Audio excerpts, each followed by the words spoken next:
Hi hello friends, ಎಲ್ಲರಿಗೂ ನಮಸ್ಕಾರ. Welcome back to ನಯನ ಅಡುಗೆ. ನಾನು ನಿಮ್ಮ ನಯನ.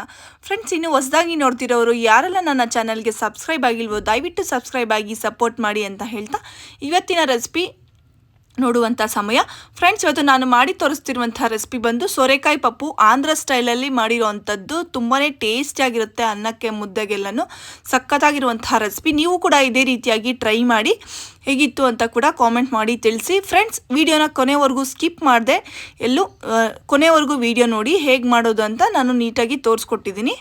ಒಂದೇ ರೀತಿಯಾಗಿ ಸಾಂಬಾರನ್ನ ಮಾಡಿ ಬೋರ್ ಆಗಿರುವಂಥವ್ರು ಈ ರೀತಿಯಾಗಿ ಒಂದ್ಸತಿ ಟ್ರೈ ಮಾಡಿ ನೋಡಿ, ತುಂಬಾ ಟೇಸ್ಟಿಯಾಗಿರುತ್ತೆ. ನೋಡಿ, ಈಗ ನಾನು ಒಂದು ಸೋರೆಕಾಯನ್ನು ಸಣ್ಣದಾಗಿ ಈ ರೀತಿಯಾಗಿ ಹಚ್ಚಿಟ್ಕೊಂಡಿದ್ದೀನಿ. ನೋಡಿ, ಅದಕ್ಕೆ ಸಾಂಬಾರಿಗೆ 2 ಮೀಡಿಯಮ್ ಈರುಳ್ಳಿ, 2 ಮೀಡಿಯಮ್ ಟೊಮೆಟೊ, 4 ಹಸಿಮೆಣಸಿನ್ಕಾಯಿ, ಸ್ವಲ್ಪ ಕೊತ್ತಂಬರಿ, ಕರಿಬೇವನ್ನು ತೊಗೊಂಡಿರೋ ಅಂಥದ್ದು. ನೋಡಿ, ಈಗ ಸ್ವಲ್ಪ ತೊಗರಿಬೇಳೆ ಮತ್ತು ಒಂದು ಬೌಲಲ್ಲಿ ತೊಗರಿಬೇಳೆ, ಒಂದು ಬೌಲಲ್ಲಿ ಹೆಸರುಬೇಳೆನ ನಾನು ಹಾಕ್ಕೊಂಡಿದ್ದೀನಿ. ನೋಡಿ, ಅದಕ್ಕೆ ಒಂದು ಹಚ್ಚಿಟ್ಟಿರುವಂತಹ ಸೋರೆಕಾಯಿ ಇದೆಯಲ್ಲ ಅದನ್ನು ಸಣ್ಣಗೆ ಹಚ್ಚಿರುವಂಥದ್ದು ಅದಕ್ಕೆ ಹಾಕ್ಕೊಂಡು, ಈಗ ಹಚ್ಚಿಟ್ಟಿರುವಂತಹ ಟೊಮ್ಯಾಟೊ 2 ಮತ್ತು ಹಚ್ಚಿಟ್ಟಿರುವಂತಹ ಈರುಳ್ಳಿ 2 ಮತ್ತು ಹಸಿಮೆಣ್ಸಿನ್ಕಾಯಿ ಇದೆಲ್ಲ ಹಚ್ಚಿಟ್ಟಿರುವಂಥದ್ದು ಅದನ್ನು ಕೂಡ ನಾನು ಈಗ ಅದಕ್ಕೆ ಸೇರಿಸ್ಕೊತಾ ಇದ್ದೀನಿ. ಮತ್ತು ನೋಡಿ ಫ್ರೆಂಡ್ಸ್, ಅದಕ್ಕೆ ಚೆನ್ನಾಗಿ ಬೇಯಿಸ್ಕೋಬೇಕು. ನುಣ್ಣಗೆ ಇದು ಒಂದು 4 ವಿಸಿಲ್ ಆಗೋವರೆಗೂ ಚೆನ್ನಾಗಿ ಬೇಯಿಸ್ಕೋಬೇಕಾಗುತ್ತೆ. ಆವಾಗಲೇ ನಮಗೆ ಸಾಂಬಾರು ತುಂಬಾ ಟೇಸ್ಟಿಯಾಗಿ ಬರೋದು. ಅದಕ್ಕೆ ಸ್ವಲ್ಪ ಕೊತ್ತಂಬರಿಯನ್ನು ಕೂಡ ನಾನು ಸೇರಿಸ್ಕೊತಾ ಇದ್ದೀನಿ. ಒಂದು 4 ಕರಿಬೇವು. ನೋಡಿ, ಈಗ ಒಂದು 1/4 ಸ್ಪೂನ್ ಆಗುವಷ್ಟು ಅರಿಶಿನ, ಒಂದು ಸ್ಪೂನ್ ಆಗುವಷ್ಟು ಉಪ್ಪು, ಒಂದು ಸ್ವಲ್ಪ ಜೀರಿಗೆಯನ್ನು ಕೂಡ ನಾನು ಸೇರಿಸ್ಕೊಂಡು ಈಗ ಅದಕ್ಕೆ ಎಷ್ಟು ಬೇಕೋ ಅಷ್ಟು ನೀರನ್ನು ನಾನು ಆ್ಯಡ್ ಮಾಡ್ಕೋತಾ ಇದ್ದೀನಿ. ಅಂದರೆ 2 ಬೌಲ್ಗೆ ಒಂದು 4 ಬೌಲ್ ಆಗುವಷ್ಟು ನಾನು ನೀರನ್ನು ಸೇರಿಸ್ಕೊಂಡು ಒಂದು 4 ವಿಸಿಲ್ ಆಗುವಷ್ಟು ನಾನು ಕುಗ್ಸ್ಕೊಂಡು ನುಣ್ಣಗೆ ಬೇಯಿಸ್ಕೊತೀನಿ. ಫ್ರೆಂಡ್ಸ್, ನೋಡಿ, ಈಗ ಒಗ್ಗರಣೆಗೆ ಒಂದು ಬೆಳ್ಳುಳ್ಳಿ ದೊಡ್ಡದು ಜಜ್ಜಿರೋ ಅಂಥದ್ದು, ಒಂದು 4 ಒಣಮೆಣಸಿನ್ಕಾಯಿ, ಒಂದು ಸ್ವಲ್ಪ ಕರಿಬೇವು, ಸ್ವಲ್ಪ ಕೊತ್ತಂಬರಿ.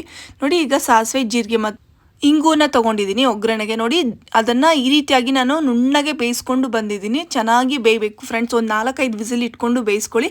ನುಣ್ಣಗಾಗೋವರೆಗೂ ಚೆನ್ನಾಗಿ ಬೇಯಿಸ್ಕೋಬೇಕಾಗುತ್ತೆ. ನೋಡಿ, ಈ ರೀತಿಯಾಗಿ ನಾನು ನುಣ್ಣಗೆ ಬೇಯಿಸ್ಕೊಂಬಂದಿದ್ದೀನಿ. ನೋಡಿ, ಈಗ ಒಂದು ಪ್ಯಾನ್ಗೆ ತೊಗೊಂಡಿರುವಂತಹ ಸಾಸಿವೆ, ಜೀರಿಗೆ ಮತ್ತು ಇಂಗು ಇದೆಯಲ್ಲ ಅದನ್ನು ನಾನು ಸೇರಿಸ್ಕೊಂಡು ಚೆನ್ನಾಗಿ 1 ನಿಮಿಷ ಫ್ರೈ ಆದಮೇಲೆ ನಾನು ಚೆನ್ನಾಗಿ ತಿರ್ಗಿಸ್ಕೊಡಿ. ಚೆನ್ನಾಗಿ ಫ್ರೈ ಆಗಲಿ. ಅದು ತುಪ್ಪನೂ ಕೂಡ ಆ್ಯಡ್ ಮಾಡ್ಕೋಬೋದು 1 ಸ್ಪೂನು. ಅದಕ್ಕೆ ಎಣ್ಣೆ ಜೊತೆಗೆ, ಎಣ್ಣೆ ಬೇಡ ಅನ್ನೋರು ಬರೀ ತುಪ್ಪನೇ ಹಾಕೋಬೋದು. ಚೆನ್ನಾಗಿ ಫ್ರೈ ಆದಮೇಲೆ ಚೆನ್ನಾಗಿ ಒಂದು ದೊಡ್ಡ ಬೆಳ್ಳುಳ್ಳಿನ ನಾನು ಚೆನ್ನಾಗಿ ಜಜ್ಜಿ ಇಟ್ಕೊಂಡಿದ್ದೆ ಅದನ್ನು ಕೂಡ ನಾನು ಈಗ ಸೇರಿಸ್ಕೊಂಡು ಫ್ರೈ ಮಾಡ್ಕೋತಾ ಇದ್ದೀನಿ 1 ನಿಮಿಷ. ಮತ್ತು ತೊಗೊಂಡಿರುವಂತಹ ಒಣಮೆಣಸಿನ್ಕಾಯಿಯನ್ನು ಕೂಡ ನಾನು ಅದಕ್ಕೆ ಹಾಕ್ಕೊಂಡು 1 ನಿಮಿಷ ಆಗುವವರೆಗೂ ನಾನು ಫ್ರೈ ಮಾಡ್ಕೋತಾ ಇದ್ದೀನಿ. 1 ನಿಮಿಷ ಫ್ರೈ ಆದಮೇಲೆ ಸ್ವಲ್ಪ ಕರಿಬೇವನ್ನು ತೊಗೊಂಡಿದ್ದೆಲ್ಲ ಅದನ್ನು ಈಗ ನಾನು ಆ್ಯಡ್ ಮಾಡ್ಕೋತಾ ಇದ್ದೀನಿ. ಆ್ಯಡ್ ಮಾಡ್ಕೊಂಡು ಅದನ್ನು ಕೂಡ 1 ನಿಮಿಷ ಚೆನ್ನಾಗಿ ಫ್ರೈ ಮಾಡ್ಕೋಬೇಕು. ಚೆನ್ನಾಗಿ ಫ್ರೈ ಆದಮೇಲೆ ಇದನ್ನು ನಾನು ಈಗ ಸಾಂಬಾರಿಗೆ ಸೇರಿಸ್ಕೋಬೇಕು. ಇದಕ್ಕೆ ಸ್ವಲ್ಪ ಉಪ್ಪನ್ನು ಕೂಡ ನೀವು ಸೇರಿಸ್ಕೊಳ್ಳಿ. ಇಲ್ಲಿ ಸ್ಕಿಪ್ ಆಗಿದೆ. ಸ್ವಲ್ಪ ಉಪ್ಪನ್ನು ಸೇರಿಸ್ಕೊಂಡು ನೋಡಿ, ಆ ಸಾಂಬಾರನ್ನು ಒಗ್ಗರಣೆಗೆ ಹಾಕ್ಕೊಂಡು ಚೆನ್ನಾಗಿ 1 ನಿಮಿಷ ಮಿಕ್ಸ್ ಮಾಡಿಕೊಂಡು ಆ ಸಾಂಬಾರಿಗೆ ನಾನು ಅದನ್ನು ಒಗ್ಗರಣೆ ಸಾಂಬಾರನ್ನು ಅದಕ್ಕೆ ಸಾಂಬಾರು ಪಾತ್ರೆಗೆ ಹಾಕ್ಕೋತೀನಿ. ಚೆನ್ನಾಗಿ ನೋಡಿ, ಈ ರೀತಿಯಾಗಿ ಮಿಕ್ಸ್ ಮಾಡಿಕೊಂಡು ಪಾತ್ರೆಗೆ ಹಾಕ್ಕೊಳ್ಳಿ. ಟೇಸ್ಟಿಯಾಗಿರುವಂತಹ ಆಂಧ್ರ ಸ್ಟೈಲ್ ಸೋರೆಕಾಯಿ ಪಪ್ಪು ರೆಡಿಯಾಗಿದೆ. ತಿನ್ನೋದಕ್ಕೆ ತುಂಬಾ ಚೆನ್ನಾಗಿರುತ್ತೆ. ಅನ್ನಕ್ಕೆ ಮುದ್ದೆಗೆ ತುಂಬಾ ಇಷ್ಟಪಟ್ಟು ತಿಂತೀರಾ. ಮನೇಲಿ ಎಲ್ಲರೂ ತುಂಬಾ ಇಷ್ಟಪಟ್ಟು ತಿನ್ನುವಂಥ ರೆಸಿಪಿ ಇದು. ನೋಡಿ, ಸಖತ್ತಾಗಿ ರೆಡಿಯಾಗಿದೆ. ಅದಕ್ಕೆ ಒಂದು ಸ್ವಲ್ಪ ಕೊತ್ತಂಬರಿನ ಹಾಕ್ಕೊಂಡು ರುಚಿಗೆ ಉಪ್ಪು ಬೇಕಿದ್ದರೆ ನೋಡಿ ಹಾಕ್ಕೊಂಡು ಸರ್ವ್ ಮಾಡ್ಕೊಳ್ಳುವಂಥ ಸಮಯ. ಈಗ ನೋಡಿ, ಸಖತ್ತಾಗಿರುವಂಥ ಸಾಂಬಾರು ರೆಡಿಯಾಗಿದೆ.